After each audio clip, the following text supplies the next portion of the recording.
Good morning guys. So welcome sa live po natin for this morning. So ayan, nag-milk tayo dyan guys. So tingnan mo yun. Oh. Yan, milk for this morning. So ayan, labas tayo, galing tayo sa kabina guys. So pasyal-pasyal tayo dito sa labas. Dito sa likurang banda ng barko.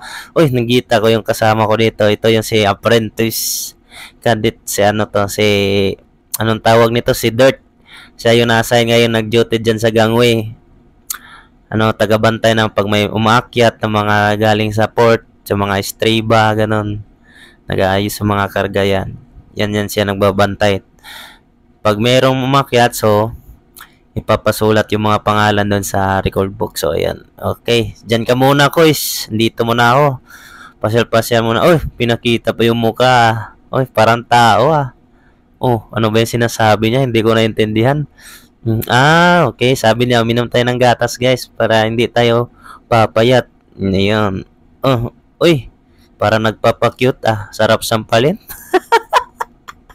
Sayang kita mo yun. Sarili kong video, guys, pero nakatawa ako. Walang hiya. Tapos ngayon, ayan, pasyal muna tayo dito sa likurang banda. Ayan. Walang karga muna dito, guys. So, andun lahat sa proa sa harap. So, dito sa likuran is vacant muna. Walang karga dito. So, kaya pasyal-pasyal tayo. Yan. Patingin-tingin tayo dyan. Kung may mga kasama ba tayo, wala. Ayan. Delikado yun pag dumadaan-daan ka dyan sa mga lobby na yan, baka mapiti ka. Pero okay lang yan. Dyan naman tayo sa port eh. Doble ingat naman tayo dyan. Yan. Sinasigurado naman natin na safe. Ayan. Ayan. Ano ba yung sinasabi niya? Hirap talaga tong taong to. Nagsasalita na hindi ko naman naintindihan. Buti pa, tahimik ka na lang dyan. Ako na lang magsasalita. Ayan yung mga kapitbahay natin dyan, guys. So, mga foreigner yata yung mga crew dyan. So, dito tayo banda sa likuran. So, dito tayo dadaan. Dito, hinihila yung PC, guys. So, andito tayo. Pasyal tayo dito sa likuran. Saan tayo pupunta? Oops, may nakita akong uling. Ay, baka mabasa to sa uling, ah. Hirap pala guys,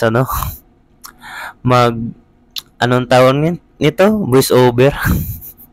Nakakahingal. Akala ko madali lang mag-video-video ngayon tapos voice over. So, ayan, dito tayo sa... Oy, sir! Morning! Anong balita?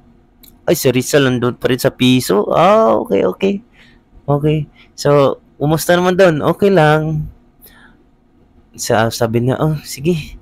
Dito muna ako. Yan si, third engineer yan ngayon. Posisyon na, taga Cebu City yan siya. Sa mga taga Cebu City dyan, shout out sa inyo at sa taga Davao. So ngayon is nasa Davao kami, Tibungco Port. So ayan, for this morning guys, so ito muna yung video natin. Thank you for your looking this, and don't forget to follow, like, share, and comment. I love you all. Mwah mwah, chup chup.